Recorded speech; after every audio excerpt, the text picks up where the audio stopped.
Hola a todos, ¿cómo están? Vamos a trabajar en esta clase la teoría de la epistemología genética de Jean Piaget.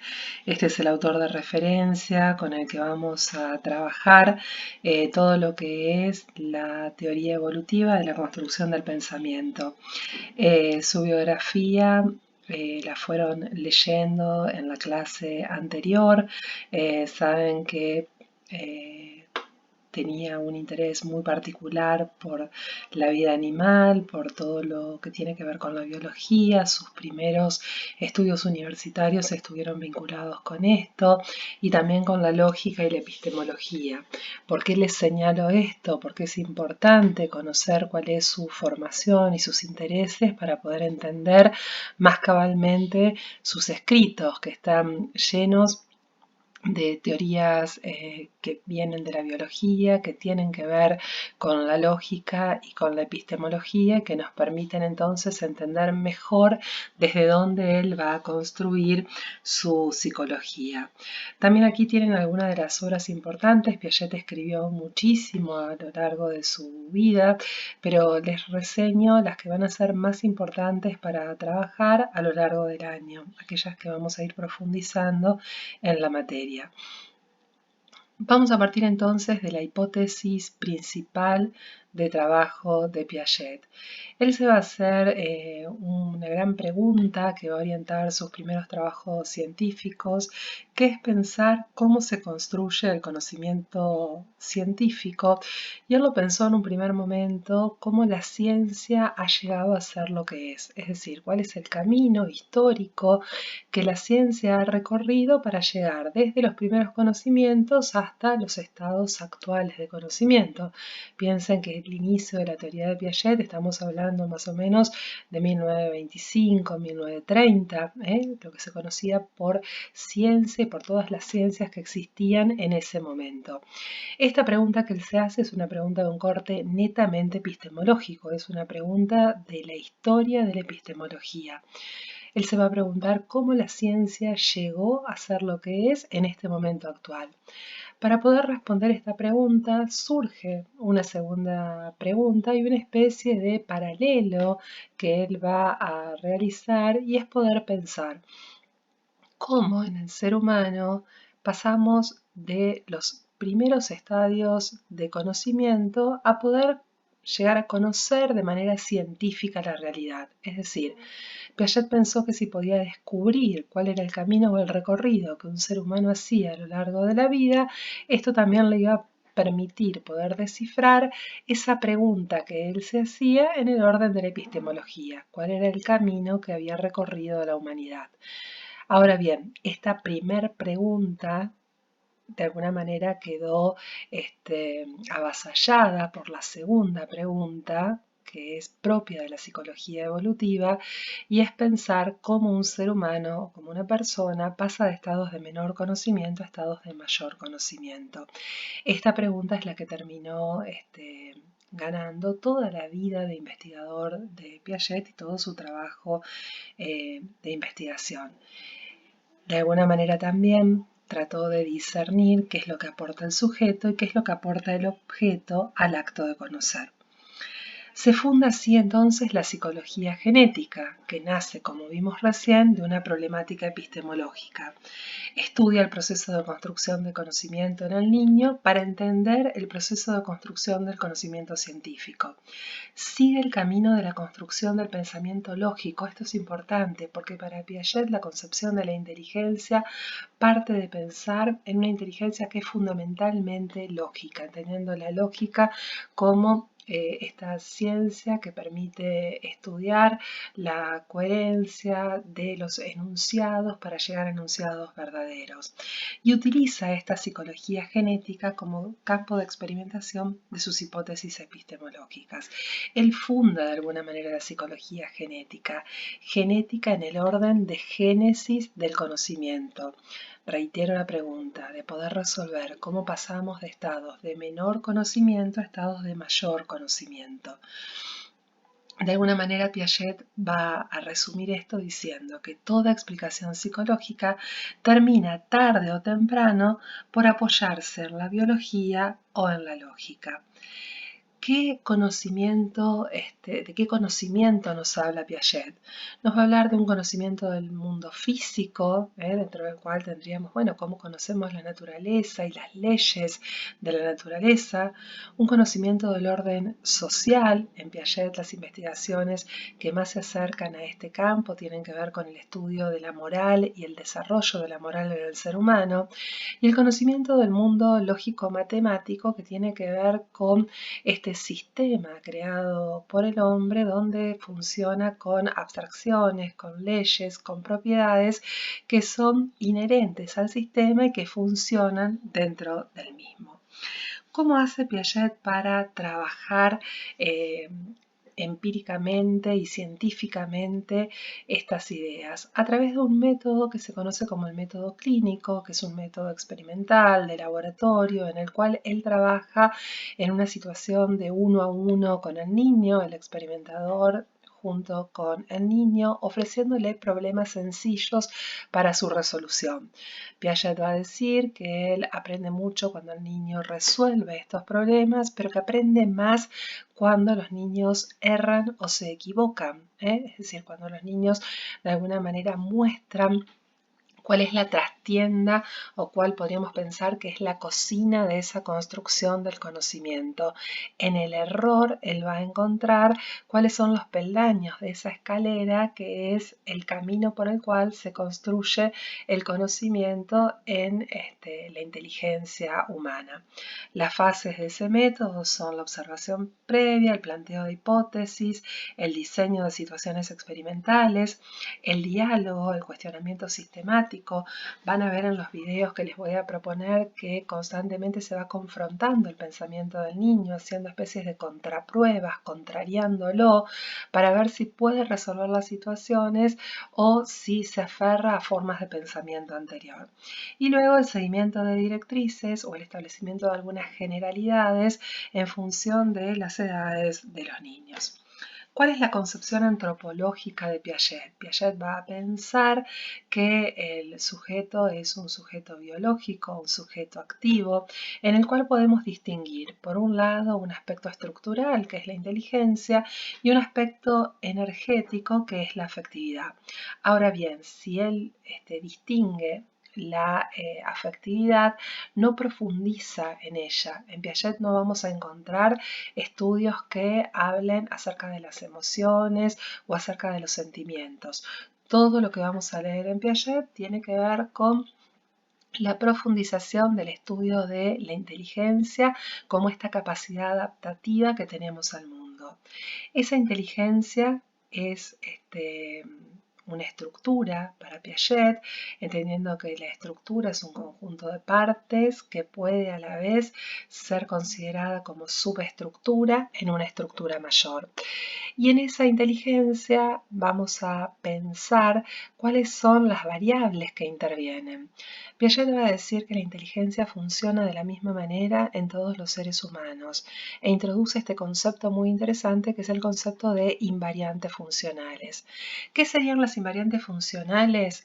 Son una especie de modus operandi, de modo de operación o de modo de funcionamiento de la inteligencia, por la cual el sujeto puede conocer. Y las divide en dos, por un lado la adaptación y por otro lado la organización. Por otro lado, la inteligencia está condicionada por variantes funcionales. ¿Cuáles son? La edad, el sexo, la motricidad, el ambiente, las emociones. Ahora bien, ¿qué idea quiero que reforcemos? Todos nosotros aprendemos, según Piaget, de la misma manera, a través de las invariantes funcionales, adaptación y organización. La diferencia en cada uno de nosotros está no solo en las variantes funcionales, sino también en los contenidos que aprendemos. Las funciones a través de las cuales aprendemos son las mismas. Los contenidos que aprendemos son diferentes. Esta es un poco la caracterización del sujeto epistémico, del sujeto que conoce, tal cual nos lo plantea Piaget. Retomo la idea de las invariantes funcionales que Piaget plantea que son como las dos caras de una misma moneda. Por un lado la organización, que es el acuerdo de las cosas consigo mismo. Por otro lado la adaptación, que es el acuerdo del pensamiento con las cosas. La adaptación va a ser distinguida en dos procesos más elementales. Por un lado, la asimilación, que sería esta capacidad de incorporar cosas del medio a la estructura cognitiva, y por otro lado, la acomodación, que sería esa organización interna que permite que aquello que se incorporó o aquello nuevo pueda encontrar un lugar dentro de la estructura. Voy a poner un ejemplo. Cuando un niño conoce por primera vez un objeto, intenta asimilar las propiedades del objeto. Por ejemplo, toma un sonajero y lo chupa, que es la manera que tiene de conocerlo a través de la boca. Cuando hace ese trabajo de succión, a través de ese primer esquema práctico que es la succión aplicada sobre un objeto, el niño puede ir sacando unas pequeñas conclusiones a nivel práctico, no conceptual. Puede pensar, es duro, no sirve para comer, tiene buen sabor o tiene mal sabor. Son pequeñas conclusiones a nivel práctico que le permitirían, por ejemplo, seguir succionando el objeto si es por placer o rechazarlo si lo que tiene es hambre porque se dio cuenta que no lo va a satisfacer. Entonces, el niño asimiló propiedades del objeto. Si luego asimila una mamadera, va a poder distinguir entre las diferencias de la mamadera y la diferencia del sonajero, porque pudo acomodar dentro de su estructura de la inteligencia que tienen finalidades diferentes. Entonces, ¿cuál es la definición de inteligencia que nos va a proponer Piaget? Es un estado de equilibrio hacia el que tienden todas las estructuras cognitivas con los intercambios asimiladores y acomodadores entre el organismo y el medio que las constituyen. Piaget nos va a decir que cuando se da el equilibrio entre la asimilación y la acomodación, el sujeto aprende. La inteligencia en sí constituye la adaptación por excelencia. La génesis es un proceso muy importante dentro de esta teoría porque es aquel que permite de alguna manera pensar la transformación de un estado inicial en un estado final dentro de las estructuras. Es decir, poder pensar cómo una estructura más simple se transforma en una estructura más compleja. Partimos de una estructura A que se transforma en una estructura B que es más compleja pero que a la vez contiene a esa estructura A inicial. En este sentido, toda estructura intelectual tiene una génesis y toda génesis, en tanto proceso de transformación, parte de una estructura más simple para transformarse y desembocar en una estructura más compleja. Aquí entendemos entonces por qué hablamos de epistemología genética, porque estudiamos la génesis del conocimiento, cómo se va transformando de estructuras más simples de la inteligencia a estructuras más complejas a lo largo de la vida. Los esquemas serían las unidades básicas más simples que podemos distinguir dentro de una estructura. Gracias a ellos nos adaptamos al mundo exterior. ¿Qué ejemplos puedo darles ahora muy sencillos de esquema? Un esquema de succión, un esquema de prensión, de poder agarrar un objeto y llevarlo luego a la boca. Ahí tendríamos la coordinación de la prensión y de la succión. Un esquema de arrastrar, un esquema de encastrar un objeto dentro de otro, un esquema representativo cuando nos podemos imaginar o podemos recordar un objeto. Ven que con estos ejemplos que les voy dando, ustedes se dan cuenta que estos esquemas cambian con la edad, no desaparecen, sino que se van coordinando, complejizando, coordinando unos con otros. ¿Qué determina el nivel de competencia intelectual de una persona en un momento determinado? La naturaleza de sus esquemas, si son esquemas prácticos, esquemas representativos, esquemas operatorios, la cantidad, es decir, el número de esquemas que posee y las formas de organización y coordinación de esos esquemas. Piaget nos va a proponer una idea que es la idea del equilibrio móvil y dinámico para poder pensar al sujeto. Ese equilibrio es poder pensar un sujeto que pase por estados de equilibrio y desequilibrio todo el tiempo, ¿no? Es decir, nosotros somos seres de necesidad, tenemos hambre, tenemos sed, tenemos sueño, nos movemos o accionamos frente a ese desequilibrio que la necesidad nos plantea para poder encontrar aquello que nos satisface. Y de esta manera encontramos un equilibrio perdido. Ahora bien, en esta situación no nos quedamos encerrados, sino que vamos trascendiendo esa necesidad porque encontramos los mecanismos que nos permiten superarla, ¿sí? Entonces, este equilibrio, a medida que lo vamos alcanzando y superando y nos vamos reequilibrando, nos permite aprender y nos permite también tener un equilibrio maximizador. El equilibrio es móvil y estable, cuanto más móvil, más estable. Toda transformación moviliza la estructura buscando compensarse. Cuanto mayor es el desequilibrio, mayor debe ser la actividad que despliegue el sujeto epistémico para poder alcanzar un nuevo equilibrio.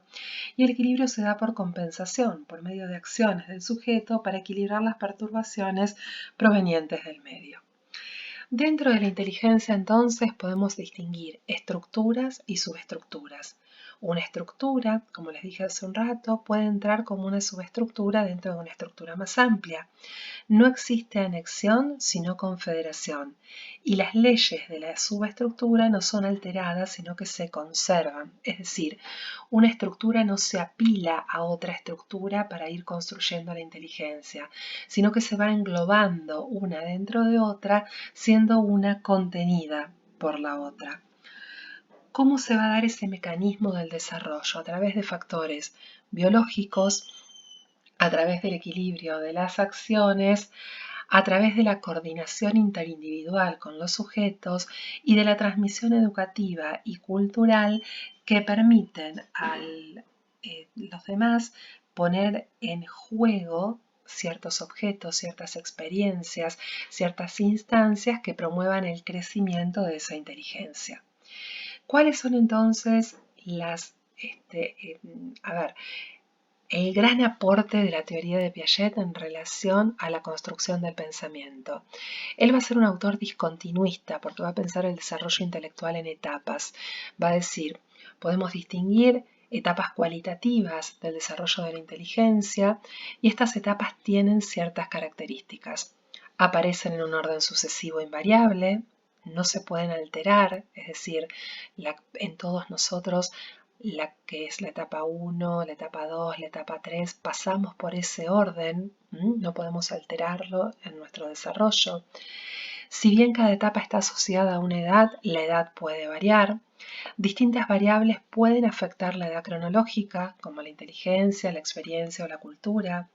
Si bien asociamos la etapa con la edad, no tenemos que ser taxativos en esto, porque cada sujeto va alcanzando las etapas de acuerdo a sus procesos madurativos, no por haber cumplido o alcanzado la edad cronológica.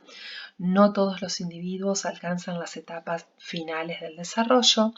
Un individuo no funciona necesariamente en un mismo nivel estructural ante todo tipo de tareas, puede alcanzar madurez para unas tareas, como por ejemplo las que tienen que ver con el cálculo, mientras que aquellas que pueden tener que ver con el espacio, con la construcción del espacio, le resulten un poco más complejas. Las etapas anteriores se integran o incorporan en etapas posteriores. Las propiedades forman un todo integrado. Toda etapa tiene un periodo de preparación y un periodo de logro, y entre un periodo de logro de una etapa y el periodo de preparación de la siguiente se da una especie de periodo de transición, y existen decalages que son de alguna manera desfasajes horizontales y verticales en esa adquisición de las etapas.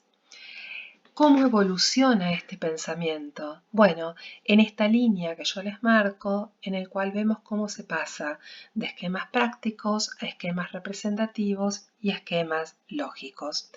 Finalmente aquí les presento cuáles son las etapas del pensamiento que nos propone Piaget. En cada una de las etapas van a encontrar el nombre, la edad y una breve caracterización. En este momento es solo una presentación, me interesa que las puedan visualizar, no es para que estudiemos a fondo cada una de estas características porque es lo que vamos a hacer a lo largo de todo el año, pero lo planteo aquí para que lo puedan tener en mente. periodo sensorio-motriz, del nacimiento a los 2 años, periodo preoperacional, de los 2 a los 7 años, periodo operatorio concreto, de los 7 a los 12 años, y periodo operatorio formal, de los 12 a los 17 años. Encontramos que Piaget cierra aquí o marca como el techo de la inteligencia las operaciones lógicas formales. Los autores neopiagetianos que han construido teoría posterior al fallecimiento de Piaget nos hablan de una etapa postformal que sería la etapa de la juventud, de la adultez joven, la que están transitando ustedes. Entonces, en esa etapa plantea que hay características que son diferentes a la de la etapa de la adolescencia y por eso marcan una nueva etapa. Bueno, hasta aquí la presentación general de la teoría que vamos a apoyar con la lectura de los textos y que en los foros de consulta vamos a ir intercambiando para ver cómo vamos dando la comprensión de esta teoría. Nos vemos, cariños, y estamos en contacto.